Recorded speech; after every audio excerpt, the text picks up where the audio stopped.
Hello buddy, it's me here, Cameron Brown, and a warm welcome to the HowToCameron channel. Papa Cameron is back uploading videos. I finished my A-levels today. I had my last exam today, which was my chemistry paper 3. Today I wanted to talk just about how my A-levels have gone. I also want to talk about what I'm going to be doing with my YouTube channel from now on, all the way up until I go to uni, hopefully, which will probably be in October. It's crazy to think how I won't be going to school or anything throughout July, throughout the rest of June, July, August, and even September. That's actually crazy. I have a lot of things I want to do, and a lot of that does involve YouTube. I really want to take YouTube seriously. I really want to put lots of effort into my YouTube channel, and I really hope that by the time I get into uni, hopefully I get into uni anyway, I want to have at least 21,000 subscribers. I'm going to aim quite high with 2K sub growth in 4 months. Can we do it? Probably not, but let's see what happens, you know. If I get 20k, I won't be depressed. Okay, that's how it's gonna work. But yeah, I don't know what videos I'm gonna make specifically. I'm gonna be making a lot of special content, trust me. I'm gonna be trying hard with YouTube. So how did my A-levels all go? Everyone wants to know clearly watching this video. Smash a like on this video if you enjoyed it, by the way, and also sub if you're new, please. Haha, I'm such a nice guy. You need to subscribe. So my A-levels went really weirdly for me. I'm mostly just going to be talking about my exams in today's video just because I don't want this video to be too long. And if I was talking about my whole sixth form experience, it would be very in-depth. You know, it would be a very hard to make video probably. So I'm just going to be talking about how my exams went. I had a total of 9 A-levels. What? 9 A-level exams. And they went weirdly well, and the reason why I say weirdly well is because lots of people found them hard, and I don't know if that's a good thing. I feel like it's not, because the same thing happened with my GCSEs. I remember I found all the exams easy and I just didn't do that well, and I think the reason why I'm so positive about my A-levels, and I don't want to like discredit everything I've said about my A-levels so far, but with me, I have anxiety, I have a panic disorder, and I also have an anxiety disorder, so naturally I worry a lot. When it comes to exams, I can easily have a panic attack during exams, etc, etc. I can throw up, for Christ's sake, because of my anxiety. So when I finished an exam without any of them events happening, none of them events actually happened during any of my exams, luckily, and the fact that I've done my A-levels and now it's out of the way, it gives me a very good morale based on the exams, and I feel like there's a chance that I feel like I've done way better than I actually have, just because I haven't suffered with mental health that badly during the actual exams. I don't know though. I really hope that's not the case. I really hope I genuinely did well in the exams, and I've looked at unofficial mark schemes and they seem to relate a lot to my thoughts about the exams, i.e. them going good. I seem to have got a lot of the answers right. But yeah, let me go through all my A-levels individually. So firstly is business studies. Let's get the most boring subject out of the way. Business for me went well, but the papers were too easy. Not saying that in a way of, oh, I revised and the stuff didn't come up and I'm so sad. That's not what I'm saying. The exams just seemed really easy. There wasn't really anything too knowledge specific. A lot of the questions seemed very common sense heavy, and just because of that, I just don't feel like the exam was that hard at all. Like, I was expecting it to be a little bit tricky, but that kind of worries me, because if I found the exam quite easy and a lot of people did, that means that the grade boundaries will probably be very high. And if my, writing doesn't equate to them higher grade boundaries, I'm not going to do that well. I'm not really worried about it or anything, but business is weird. I think it's a very hit or miss subject. There was one question, only one, that I really kind of didn't like, and no one else liked it, so I'm not really worried about it. And actually reading back my answer, I remember it distinctively. So it would have been awarded some marks. Okay, the question was 15 marks. I would have got at least 7. No way I would have got less than 7. The only reason why I'm a little bit worried about it is because I didn't mention one of the terms properly. The question was just naff, and I messed up one of the terms. I think I called... it was a form of depreciation. I think I called it percentage depreciation instead of rolling depreciation. I don't know what it's called, but I was describing it perfectly though, so that's why I feel like I got a lot of marks on that question, even though I messed up on it fundamentally. But yeah, business went all good, and I'm genuinely looking. I know I've got higher than a B in it, a B or higher. I know I've done well in business. I really hope I get an A in it, not because I care about getting an A in business, but I think it would look better on my grade sheet. Oh, I got AAA instead of AAB. Like, it would just sound a bit better, I feel like.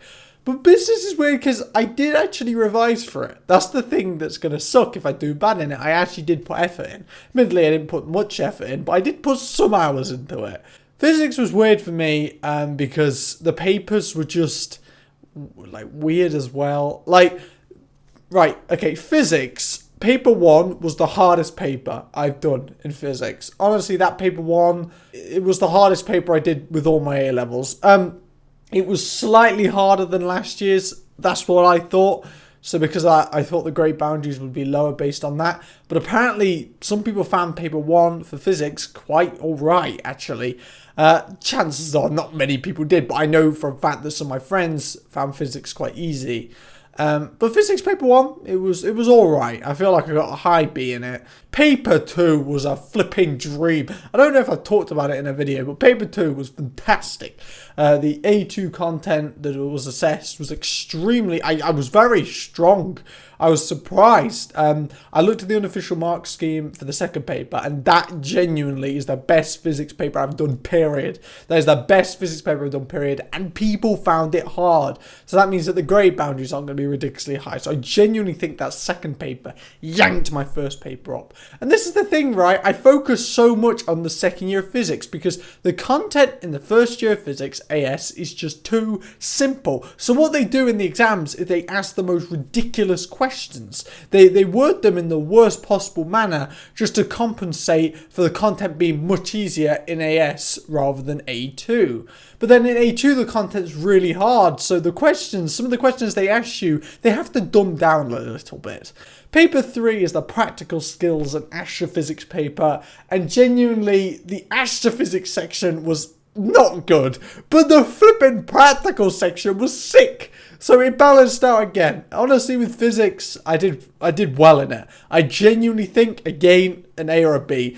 Looking at the unofficial mark schemes, I got most of it right in physics, which is shocking, bar paper 1. Paper 1 was a bit weird, to be honest. I remember I checked the unofficial mark scheme and I was like, oh yeah, I got like 55 out of 80, I think it was out of. And then another time I was like, oh no, maybe I only got 52. I couldn't work it out, but I don't know. Paper 1 just really made me feel sad about physics, to be honest, and that's why I focused on it more after that paper. So yeah, physics went well, to be honest. Then we have chemistry. Chemistry was weird because the papers, and I'm gonna hate myself if I fail the exam. Nah, honestly, them A-level chemistry papers were great. I really did well at them, but I kind of feel bad for a lot of people because not many people found the chemistry papers that good. Right, this is the thing, right? I know people from my school. There's this one guy who, you know, me and him, we made videos together, but every time he comes out of an exam, he's like, oh, it was easy. That paper was amazing. That's what he's like every single exam. And I know some people are going to be like, oh, that's what you're like. But the thing is, right, I'm just happy about completing the exam most of the time. That's why I'm so confident about it. Not because I've actually got the answers right, it seems. I mean, with these A-levels, it's probably very different to my GCSEs, so that probably isn't even valid. But whatever. But this guy, every time we finish papers, that's what he says. And just because he says it every single time, I just don't believe him. Because, yeah, he's smart, don't get me wrong, but he's not like a star smart. He's not as smart as like, I don't know. I don't think he'll get A stars at A level. And I'm sorry when he watches this video and goes, oh, well, I actually am. He seems to go out of his way to seem more intelligent than he actually is. Sounds a bit like you, Cameron. Shut up. Sorry, I'm having a mental breakdown. I apologize. But yeah, chemistry, the papers were good. For me, that's the thing though. The papers were weird, and I feel like that's where a lot of people messed up. I'm going to make a video on this because it really annoyed me during the exam season. The amount of people complaining at AQA is flipping bollocks. Okay, I have heard about 1,000 people on Twitter say the same thing. Oh, why was electro spray asked in the paper when it was taken off the spec? And then you look at the AQA officiated textbook. It's flipping there! Genuinely, people were so angry at this one goddamn concept being in the question paper. And you know what? Fair. They technically did remove it from the specification, but kind of half-arsely. Like, my teacher literally said to me, I remember, yes, they say they've taken out the specification, but there's nothing that can stop them from asking you about it. That's what my teacher said. So the fact that my teacher understood that from the specification proves that, like, AQA did not write the specification poorly or whatever. But genuinely, people had a point with that. But then the thing that annoyed me the most when it came to A-level chemistry and people complaining about it was period 4. People were literally having a rant going, oh, we learned about period 3 for 2 years, and then AQA just ask us about period 4. How dare they do this? But then if you actually know anything about chemistry, you'll understand that the point of the periods is that they have common similarities, you know? So them asking you about period 4, it doesn't matter. You've learnt period 3, so you'll know things from period 3. You'll know period 4 through that. And the period 4 question was really flipping easy, so I don't know why people were complaining about it, to be honest. But yeah, a lot of people found chemistry hard. There's nothing wrong with finding a paper hard. People find papers hard and do really well in them. Even looking at the unofficial mark scheme, and I'm going to make a video on this as well. I need to make a video on unofficial mark schemes because unofficial mark schemes are so weird. Because sometimes they're really useful and other times they're just flipping inaccurate. Literally, I've seen so many unofficial mark schemes that flat out have the wrong answer on them. And you can compare them with the official mark scheme. Like last year, one of the chemistry mark schemes, the unofficial one, was inaccurate. One of the answers to one of the questions was flat out wrong. And all the people who got that answer right, if they looked at the unofficial mark scheme, would have thought to themselves, oh, so I lost 6 marks. Even though they probably would have got 3 or 4 just from working out and getting marks through that method, etc. But yeah, chemistry for me went really well, but the tests were weird. They deliberately varied the tests a little bit, and I felt like I didn't really know what AQA were getting at. There's something called mechanisms in chemistry. It's a concept in which you show the transfer of electrons. Now, typically, mechanisms include you writing maybe an intermediate, an end product, a reactant. Like when you normally draw a mechanism, you have to draw out a compound, you have to draw the arrows, you have to draw an intermediate, and then you have to draw like the full reaction taking place based on the movement of electrons. That's what the concept of mechanisms is. But what they've done this year is they haven't really asked for mechanisms specifically. All they've done is ask you to draw arrows. And the reason why this isn't good is because with questions, with normal mechanism questions, they're normally 4, 5, 6 marks. But because you're only drawing arrows, which still require knowledge of the mechanisms, you only get 2 or 3 marks. So you're losing out on 3 marks for nothing. Because if you can draw the arrows with the filling questions, whatever you want to call them, you can do the 6 mark ones probably. So you're just losing marks. Like, it's unfair how they do it. And genuinely, I feel like this year, AQA are going to realize that trying to change the paper, because I don't know what they were trying to get at, to be honest. I think they were trying to make the paper easier, to be honest. And for me, it worked. It made the paper seem a lot easier because the questions seemed a lot shorter, generally, for me. I had a lot more time at the end.